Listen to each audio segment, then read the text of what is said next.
ಚಿಂದಿ ಉಡಾಯಿಸೋ ಖಾರ ಬಣ್ಣ ರುಚಿಯನ್ನು ನೀಡುತ್ತದೆ. ಮೆಣಸಿನ ಪುಡಿ ಚಿಂದಿ ಉಡಾಯಿಸೋ ಖಾರ ಬಣ್ಣ ರುಚಿ. ಚುನಾವಣೆಗೆ ಬ್ರೇಕ್ ನ ಬೆನ್ನಲ್ಲೇ ಇದೀಗ ಸಮಾವೇಶವೊಂದಕ್ಕೆ ಪ್ಲಾನ್ ಅನ್ನು ಮಾಡಿಕೊಳ್ಳಲಾಗ್ತಾ ಇದೆ.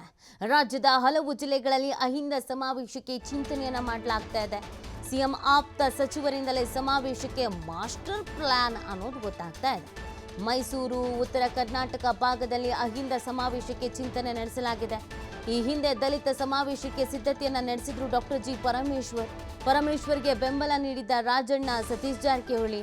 ಹೈಕಮಾಂಡ್ ಮುಖಾಂತರವಾಗಿ ಸಮಾವೇಶಕ್ಕೆ ಬ್ರೇಕ್ ಹಾಕಿಸಿದ್ರು ಡಿಕೆಶಿ. ಇದೀಗ ಮತ್ತೆ ಅಹಿಂದ ಸಮಾವೇಶದ ಬಗ್ಗೆ ಸುರ್ಜೇವಾಲಾ ಜೊತೆಗೆ ಚರ್ಚೆಯನ್ನ ಮಾಡೋದಕ್ಕೆ ತೀರ್ಮಾನಿಸಿದ್ದಾರೆ. ಹೈಕಮಾಂಡ್ ನಾಯಕರ ಅನುಮತಿಯನ್ನ ತೆಗೆದುಕೊಳ್ಳುವಂತ ಸಿದ್ಧತೆಗಳಾಗ್ತಾ ಇದೆ. ಸಮಾವೇಶ ಮುಖಾಂತರವಾಗಿ ಶಕ್ತಿ ಪ್ರದರ್ಶನಕ್ಕೆ ಸಿಎಂ ಆಪ್ತ ಬಣ ಯತ್ನಿಸ್ತಾ ಇದೆಯಾ ಅನ್ನುವಂಥ ಪ್ರಶ್ನೆ. ನೋಡಿ, ಇದೇ ವಿಚಾರ ಕಳೆದ ಕೆಲವು ತಿಂಗಳ ಹಿಂದೆ ಭಾರಿ ಸುದ್ದಿ ಆಗಿತ್ತು. ಅದೇನು ಅಂತಂದರೆ, ಡಾಕ್ಟರ್ ಜಿ ಪರಮೇಶ್ವರ್ ಅವರ ನೇತೃತ್ವದಲ್ಲಿ ರಾಜಣ್ಣ ಅವರು, ಸತೀಶ್ ಜಾರಕಿಹೊಳಿ ಅವರು, ಮಹದೇವಪ್ಪ ಅವರು ಇವರೆಲ್ಲ ಸೇರಿಕೊಂಡು ನಾವು ಈ ದಲಿತ ಸಮುದಾಯದ ನಾಯಕರ ನೇತೃತ್ವದಲ್ಲಿ ಒಂದು ದಲಿತ ಸಮಾವೇಶವನ್ನು ಮಾಡ್ತೀವಿ ಅಂತ.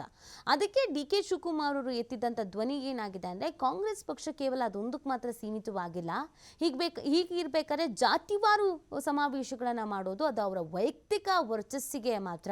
ಇದಕ್ಕೆ ಪಕ್ಷಕ್ಕಾಗಲಿ ಅಥವಾ ಕಾರ್ಯಕರ್ತರಿಗಾಗಲಿ ಅಥವಾ ಸರ್ಕಾರಕ್ಕಾಗಲಿ ಇದರಿಂದ ಉಪಯೋಗ ಅನ್ನೋದು ಏನೂ ಇಲ್ಲ.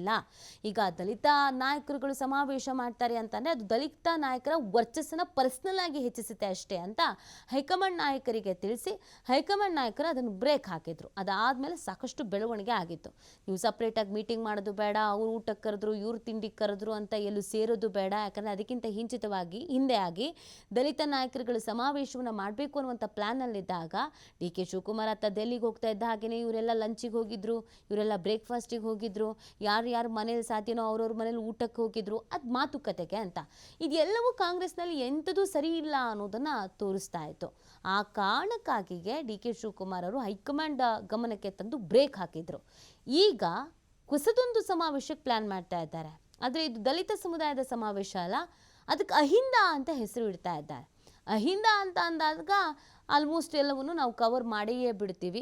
ಅದಕ್ಕೆ ಸರ್ಕಾರಕ್ಕೆ ಅದು ಪ್ಲಸ್ ಪಾಯಿಂಟ್ ಆಗುತ್ತೆ, ನಮ್ಮ ಪಕ್ಷ ಸಂಘಟನೆಗೆ, ಪಕ್ಷದ ವರ್ಚಸ್ಸಿಗೆ ಅದು ಸಾಥ್ ನೀಡುತ್ತೆ ಅನ್ನೋದು ಒಂದು ಪ್ಲ್ಯಾನ್ ಆಗಿದೆ. ಬಟ್ ಅದಕ್ಕೆ ಹೈಕಮಾಂಡ್ ನಾಯಕರು ಒಪ್ಕೊಳ್ತಾರಾ ಅನ್ನೋದು ಪ್ರಶ್ನೆ. ಈ ಬಗ್ಗೆ ಮತ್ತಷ್ಟು ಮಾಹಿತಿಯನ್ನು ನೀಡ್ತಾರೆ ನಮ್ಮ ಪ್ರತಿನಿಧಿ ಸ್ವಾಮಿ. ಈ ಹಿಂದೆ ದಲಿತ ಸಮಾವೇಶ ಅಂದಾಗ ಸಾಕಷ್ಟು ಬೆಳವಣಿಗೆಗಳಾಗಿತ್ತು. ಈಗ ಅಹಿಂದ ಸಮಾವೇಶ ಚಿಂತನೆ ಮಾಡ್ತಾ ಇದ್ದಾರೆ.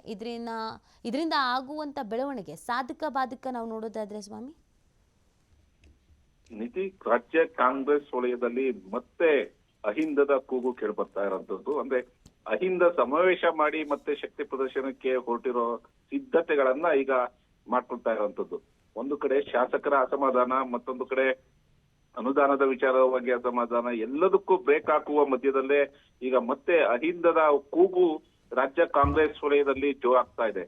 ಈ ಹಿಂದೆ ಸಾಕಷ್ಟು ಬಾರಿ ದಲಿತ ಸಮಾವೇಶ ಮಾಡಬೇಕು, ಅಹಿಂದ ಸಮಾವೇಶ ಮಾಡಬೇಕು ಅನ್ನೋದಕ್ಕೆ ಒಂದಿಷ್ಟು ಅಡೆತಡೆಗಳು ಉಂಟಾಗಿದ್ವು, ಪಕ್ಷದಲ್ಲೇ ಭಿನ್ನಾಭಿಪ್ರಾಯಗಳಿದ್ವು. ಹಾಗಾಗಿ ಹೈಕಮಾಂಡ್ ಮಟ್ಟದಲ್ಲಿ ಯಾವುದಾದ್ರೂ ಸಮಾವೇಶ ಮಾಡುವಂತ ಸಂದರ್ಭದಲ್ಲಿ ಪಕ್ಷದಡಿ ಮಾಡಬೇಕು ಎಂಬ ಕೂಗು ಬಂದಿತ್ತು. ಹಾಗಾಗಿ ಇದಕ್ಕೆಲ್ಲದಕ್ಕೂ ಬ್ರೇಕ್ ಬಿದ್ದಿತ್ತು.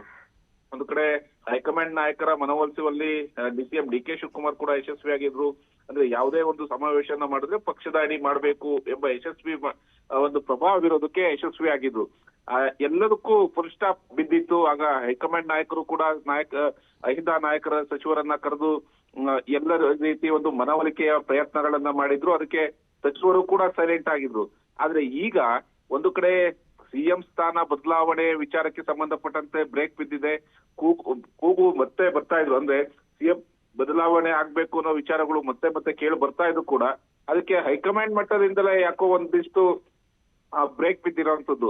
ಹಾಗಾಗಿ ಈಗ ಮತ್ತೆ ಸಿಎಂ ಸಿದ್ದರಾಮಯ್ಯನವರ ಒಂದು ನೇತೃತ್ವದಲ್ಲಿ ಅವರನ್ನ ಒಂದು ಶಕ್ತಿ ಪ್ರದರ್ಶನ ಮಾಡೋದಕ್ಕೆ ಈಗ ಆಪ್ತ ಬಣ, ಅಂದ್ರೆ ಸಿದ್ದರಾಮಯ್ಯ ಸೇರಿದಂತೆ ಅವರ ಆಪ್ತ ಬಣ ಈಗ ಅಹಿಂದ ಒಂದು ಸಮಾವೇಶನ ಮಾಡೋದಕ್ಕೆ ಮುಂದಾಗಿರುವಂತದ್ದು. ಈ ಬಗ್ಗೆ ಕಳೆದ ಬಾರಿ ರಾಜ್ಯಕ್ಕೆ ಬಂದಂತಹ ರಾಜ್ಯ ಕಾಂಗ್ರೆಸ್ ಉಸ್ತುವಾರಿ ಸುರ್ಜೇವಾಲಾ ಅವರ ಭೇಟಿ ಆದಂತ ಸಂದರ್ಭದಲ್ಲಿ ಮಾತುಕತೆ ಆಗಿದೆಯಾ ಎಂಬ ಮಾಹಿತಿ ಕೂಡ ಲಭ್ಯ ಆಗ್ತಾ ಇರುವಂತದ್ದು.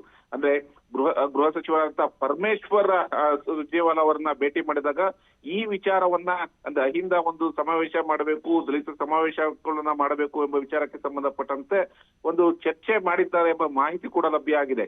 ಯಾಕೆಂದ್ರೆ ಈ ಹಿಂದೆ ದಲಿತ ಸಮಾವೇಶ ಮಾಡಬೇಕಾದಂತ ಸಂದರ್ಭದಲ್ಲೂ ಎಲ್ಲಾ ರೀತಿಯ ಸಿದ್ಧತೆಗಳಾಗ್ತಾ ಇತ್ತು. ಆದ್ರೆ ಕೊನೆ ಬಾರಿಯಲ್ಲಿ ಹೈಕಮಾಂಡ್ ನಾಯಕರು ಬ್ರೇಕ್ ಆಗಿದ್ದಕ್ಕೆ ಸಮುದಾಯಗಳಲ್ಲೂ ಕೂಡ ಒಂದಿಷ್ಟು ಅಸಮಾಧಾನಗಳು ಹೆಚ್ಚಾಗಿತ್ತು. ದಲಿತ ಸಮುದಾಯಗಳಲ್ಲಿ ದಲಿತ ಮುಖಂಡರು ಒಂದಿಷ್ಟು ಅಸಮಾಧಾನವನ್ನ ಹೊರಹಾಕಿದ್ರು. ಹಾಗಾಗಿ ಈಗ ಮತ್ತೆ ಎಲ್ಲರನ್ನು ವಿಶ್ವಾಸಕ್ಕೆ ತೆಗೆದುಕೊಳ್ಬೇಕು, ಎಲ್ಲರನ್ನು ತೂಕ ಮಾಡಬೇಕು ಅಂದ್ರೆ ಎಲ್ಲರನ್ನು ಸಮತೋಲನ ಮಾಡಬೇಕು ಎಂಬ ವಿಚಾರಕ್ಕೆ ಸಂಬಂಧಪಟ್ಟಂತೆ ಈಗ ಮತ್ತೆ ಅಹಿಂದ ಹಾಗೂ ದಲಿತ ಸಮಾವೇಶಗಳನ್ನ ಮಾಡೋದಕ್ಕೆ ನಾಯಕರು ಎಲ್ಲಾ ರೀತಿಯ ಒಂದು ಪ್ಲಾನ್ ಮಾಡ್ಕೊಳ್ತಾ ಇದ್ದಾರೆ. ಒಂದು ಕಡೆ ದಲಿತ ಸಮಾವೇಶ, ಅಹಿಂದ ಸಮಾವೇಶ ಮಾಡೋದ್ರ ಮೂಲಕ ಮತ್ತೊಂದು ಶಕ್ತಿ ಪ್ರದರ್ಶನಕ್ಕೆ ಅಹಿಂದ ನಾಯಕರು ಮುಂದಾಗ್ತಾ ಇದ್ದಾರೆ ಎಂಬ ಚರ್ಚೆಗಳು ಈಗ ಕಾಂಗ್ರೆಸ್ ವಲಯದಲ್ಲಿ ಶುರುವಾಗಿರುವಂತದ್ದು ನೀತಿ.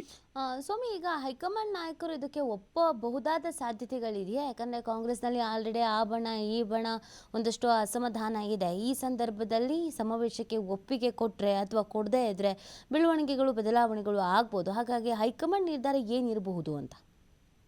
ಖಂಡಿತ ನೀತಿ. ಯಾಕಂದ್ರೆ ಕಳೆದ ಬಾರಿ ಸಿದ್ದರಾಮಯ್ಯನವರ ನೇತೃತ್ವದಲ್ಲಿ ಅಹಿಂದ ಸಮಾವೇಶ, ದಲಿತ ಸಮಾವೇಶ ಮಾಡಬೇಕು ಅನ್ನೋ ಸಂದರ್ಭದಲ್ಲಿ ಪಕ್ಷದಿಂದ ಮಾಡೋಣ, ಪಕ್ಷದಡಿ ಮಾಡೋಣ ಎಂಬ ಮನವೊಲಿಸಿದ್ರು. ಅಂದ್ರೆ ನಾಯಕರನ್ನ ಕರೆದು ಹೈಕಮಾಂಡ್ ನಾಯಕರು ಕೂಡ ಈಗ ಯಾವುದು ಬಡ ರಾಜಕೀಯ ಬೇಡ, ಎಲ್ಲರೂ ಕೂಡ ಒಗ್ಗಟ್ಟಿನಿಂದ ಹೋಗ್ಬೇಕು ಎಂಬ ಸಂದೇಶವನ್ನು ಕೊಟ್ಟು ಪಕ್ಷದಡಿ ಸಮಾವೇಶ ಮಾಡೋದಕ್ಕೆ ತೀರ್ಮಾನ ಮಾಡಿದ್ರು. ಆದ್ರೆ ಈಗ ಮತ್ತೆ ಸಮಾವೇಶವನ್ನ ಮಾಡಿ ಸಮುದಾಯಗಳ ಓಲೈಕೆಗೆ ಹೈಕಮಾಂಡ್ ನಾಯಕರು ಒಪ್ತಾರೆ ಎಂಬ ಮಾಹಿತಿಗಳು ಕೂಡ ಲಭ್ಯ ಆಗ್ತಾ ಇರುವಂತದ್ದು. ಅಂದ್ರೆ ರಾಜ್ಯ ನಾಯಕರು ಹೈಕಮಾಂಡ್ ನಾಯಕರ ಬಳಿ ಹೋಗಿ ಮತ್ತೆ ಸಮಾವೇಶದ ಬಗ್ಗೆ ಚರ್ಚೆ ಮಾಡಿ ಅವರ ಒಂದು ಅನುಮತಿಯನ್ನ ಪಡೆಯೋದಕ್ಕೆ ಎಲ್ಲಾ ರೀತಿಯ ಸಿದ್ಧತೆಗಳ ಮಾಡ್ಕೊಳ್ತಾ ಇದ್ದಾರೆ. ಯಾಕಂದ್ರೆ ಸಂಪೂರ್ಣವಾದಂತ ಒಂದು ವಿವರಣೆ ಕೊಡ್ತಾರೆ. ಕಳೆದ ಬಾರಿ ಇವೆಲ್ಲವೂ ಕೂಡ ರದ್ದಾಗದಂತ ಸಂದರ್ಭದಲ್ಲಿ ಸಮುದಾಯಗಳಲ್ಲೂ ಅಸಮಾಧಾನ ಆಗಿತ್ತು. ಹಾಗಾಗಿ ಎಲ್ಲವನ್ನೂ ಕೂಡ ಸಮುದಾಯ ಸೆಳೆಯುವುದಕ್ಕಾಗಿ ಮತ್ತೆ ನಾಯಕರ ಒಂದು ಓಲೈಕೆಗಾಗಿ ಎಲ್ಲವನ್ನೂ ಈಗ ಅನಿವಾರ್ಯ ಆಗ್ತಾ ಇದೆ ಎಂಬ ಒಂದು ವಿಚಾರವನ್ನ ಹೈಕಮಾಂಡ್ ನಾಯಕರ ಒಂದು ಮುಂದಿಟ್ಟು ಅವರ ಒಂದು ಅನುಮತಿಯ ಸಿಕ್ಕ ಬಳಿಕ ಈ ಸಮಾವೇಶಗಳನ್ನು ಮಾಡೋದಕ್ಕೆ ಸಿದ್ಧತೆಗಳನ್ನ ಮಾಡ್ಕೊಳ್ತಾ ಇರೋದು. ಯಾಕಂದ್ರೆ ಇರುವಂತ ವಾಸ್ತವ